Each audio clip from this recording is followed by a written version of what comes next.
नमस्कार दोस्तों बाहर पूरी तरह से अंधेरे के साथ साथ शांति छा चुकी है।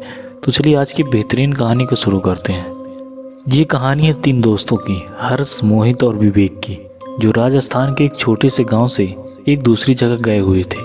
वे लोग अपने काम के सिलसिले से वहां गए थे। अपने कारोबार के लिए वहां फैक्ट्री डालना चाहते थे, क्योंकि उस गाँव में ज़मीन और मजदूर दोनों ही बहुत सस्ते थे। उस गांव में विवेक ने होटल सोलफुल में रुकने का इंतज़ाम किया था, जिसमें कोई आलीशान पत्थर नहीं थे, बस ईंट से बनी इमारत थी। नीचे खाना बनाने का एक रेस्टोरेंट था, जिसके टेबल और दरवाजों पर धूल लगी हुई थी। ऐसा लग रहा था मानो कई सालों से यहाँ चूल्हा न जला हो। जैसे ही वो लोग होटल पहुँचे तो उन्होंने स्टाफ को नहीं देखा, बस वॉचमैन के नाम पर एक बूढ़े चाचा को बैठे देखा, जो अपनी बीड़ी पी रहे थे। हर्ष और मोहित दोनों ही विवेक को डांटने लगे, क्योंकि होटल बुक करने की जिम्मेदारी विवेक की थी और वो होटल कुछ वीरान लग रहा था। उनकी बातों को सुनते हुए वो वॉचमैन चाचा हंसते हुए उन तीनों के पास आए और उनसे पूछने लगे, क्या वे होटल में रुकने वाले हैं?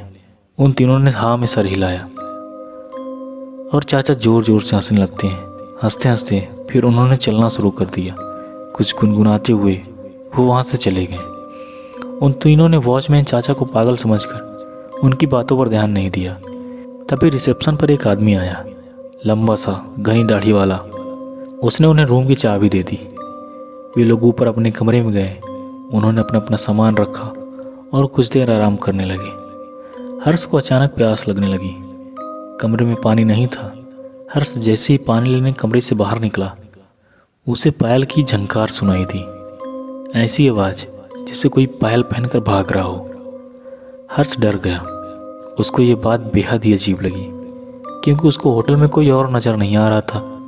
अब उसके फ्लोर के लास्ट कोने से पायल की आवाज़ के साथ साथ एक लड़की की हंसने की भी आवाज़ आने लगी थी। हर्ष उस आवाज़ के पीछे जाने लगा था कि तभी उसके कंधे पर किसी ने हाथ रखा और हर्ष चीख पड़ा। पीछे रिसेप्शनिस्ट पानी लेकर खड़ा था। हर्ष ने अपनी बौखलाहट में उस रिसेप्शनिस्ट को डांटा और पानी लेकर वापस अपने कमरे में चला गया। देर रात मोहित होटल की बालकनी में खड़ा था, अपनी गर्लफ्रेंड से बात कर रहा था। उस बालकनी से हाईवे का रास्ता साफ साफ दिखाई देता था। अचानक उस रास्ते पर एक एक्सीडेंट होता हुआ दिखाई दिया। मोहित चौंक गया। वो जैसे ही नीचे दौड़ लगाने के लिए पीछे मुड़ा, उसके पीछे सफ़ेद कपड़ों में एक बूढ़ा आदमी खड़ा था। उस आदमी की लंबी सी दाढ़ी और चेहरे पर ढेर सारी झुर्रियाँ थी। मोहित उस आदमी को देखकर घबरा गया, क्योंकि वो आदमी सिर्फ हाईवे की तरफ देखकर मुस्कुरा रहा था। उसने रोहित को देखा और उसने हंसना बंद कर दिया। वो आदमी जैसे ही मोहित की ओर चला, मोहित डर कर अपने कमरे में आ गया। कमरे में आकर मोहित ने खिड़की से जब हाईवे पर देखा तो वहाँ पर कोई एक्सीडेंट नहीं हुआ था। अगले दिन तीनों फैक्ट्री की साइड देखने निकले, लेकिन गाड़ी थोड़ा आगे जाकर बंद पड़ गई। साइड पर जाने के लिए कोई बस या सवारी भी नहीं थी। तो उन तीनों ने रिसेप्शनिस्ट को फ़ोन करके पूछा और कहा कि एक मैकेनिक को बुलाए। 3 घंटे बाद जब मैकेनिक आया तो उसने गाड़ी को थोड़ी देर देखने के बाद गाड़ी को वर्कशॉप ले जाने के लिए कहा। वो तीनों मैकेनिक के साथ ही उसकी गाड़ी में चले गए और साइड पर उतर गए। साइड देखते देखते शाम हो गई थी। उनको मैकेनिक का कॉल आया कि उनकी गाड़ी पूरी तरह से बिगड़ चुकी है और वो कब तक बनेगी कहा नहीं जा सकता। अब उन्होंने वापस जाने के लिए एक ट्रक वाले से बात की और उस ट्रक वाले को होटल पर खाने का लालच भी दिया। लेकिन जब उन्होंने उस ट्रक वाले के सामने होटल सोलफुल का नाम रखा तो वो ट्रक वाला बेहद घबरा गया। उस ट्रक वाले ने उन्हें बताया कि उस होटल में भूतों का बसेरा है। उसने बताया होटल सोलफुल कब्रिस्तान के ऊपर बनाया गया था। एक नहीं बल्कि 100 से ज़्यादा भूत वहाँ रहते हैं और इसीलिए वहाँ कोई नहीं जाता। हर्ष और मोहित के साथ हुए हादसों ने उन्हें सोचने पर मजबूर तो किया, पर विवेक भूत प्रेत जैसी चीज़ों पर विश्वास नहीं करता था। उसने ये बात रफा दफा कर दी और ट्रक ड्राइवर से कहा कि वो होटल से थोड़ा दूर ही उतार दे। बहुत मनाने के बाद वो ट्रक वाला मान गया। अब वो तीनों जैसे तैसे होटल पहुंचे। देर रात हो चुकी थी। तीनों कमरे में आराम कर रहे थे। विवेक भी लेटे लेटे अपने फ़ोन से खींची हुई फ़ोटो देख रहा था, लेकिन अचानक उठकर बैठ गया। ऐसा लग रहा था जैसे उसके होश ही उड़ गए हों। उसकी तस्वीरों में उनके ही कमरे में बहुत सारे भूत के बच्चे दिखाई दे रहे थे। वो बच्चे शायद उस होटल में बसे भूतों के ही थे। विवेक का पूरा शरीर ठंडा पड़ गया। उसने हर्ष और मोहित को जब फोटोज़ के बारे में बताया तो वो तीनों बहुत घबरा गए। वो उस होटल के रिसेप्शनिस्ट को ढूंढते हुए नीचे आए, लेकिन उस आदमी का नामो निशान ही नहीं था। वहाँ उन्हें बूढ़े चाचा बैठे मिले। उन्होंने ये सब बूढ़े चाचा को बताया तो बूढ़े चाचा ने हंसते हुए कहा, जब वो होटल के अंदर आए थे तो 4 आत्माएं उनकी गाड़ी के ऊपर बैठी हुई थी। उन्होंने बताया कि होटल सोलफुल में पिछले 20 सालों से भूतों का बसेरा है। जब से होटल बना था तब से यहाँ के भूत होटल में आने वाले को जिंदा वापस नहीं जाने देते।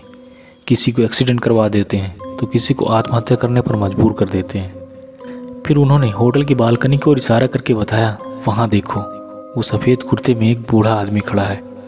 उस आदमी ने यहाँ होटल बनाने से मना कर दिया था क्योंकि यह जगह कब्रिस्तान की थी।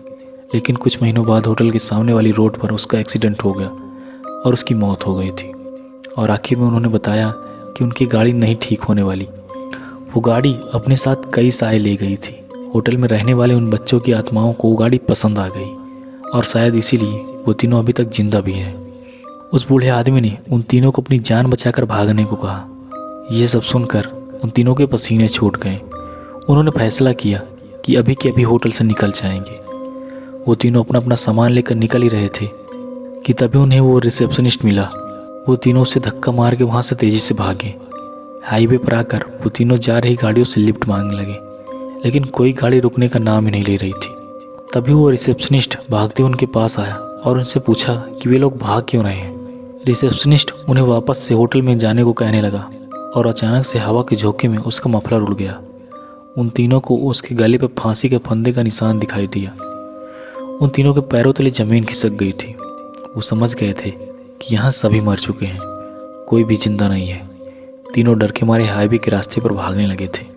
भागते भागते जब कुछ दूर पहुँच गए तो उन्होंने पीछे मुड़कर देखा तो हवा में कई भूत होटल के आसपास चक्कर लगा रहे थे और बाहर खड़े वो रिसेप्शनिस्ट और बूढ़ा आदमी उन्हें देखकर अजीब तरह से मुस्कुरा रहे थे। उस होटल के बारे में बात करने से वो आज भी घबराते हैं।